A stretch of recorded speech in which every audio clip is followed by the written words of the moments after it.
Yeah, there. Once it's done.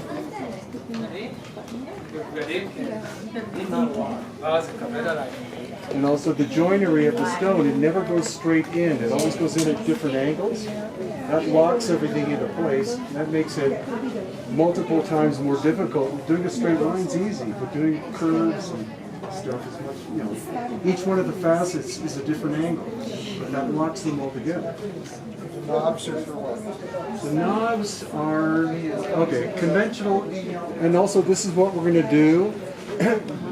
I didn't used to like doing this, but it's good to do this, is that when we go to the Corey Cancha, we'll be kind of forced to have a guide, and it's good for you to listen to the guide for half an hour, and then we'll deconstruct the story. When we go to Oinche Tambo, we'll have a guide, then we'll take apart the story again. So the knobs, okay, again, this is by archaeologists who have never tried to do a model of what they're talking about. So they say the knobs were for taking a rope, putting it underneath the knob to lift the stone into place. Well, look, these two are not at the point at the center point. The stone would tip forward. So you try to lift it up, and it's going to go one way or the other. Yeah. And then when you say, well, some of the bigger stones don't have any knobs, they say, well, that's because the Inca cut the knobs off, but never got around to finishing.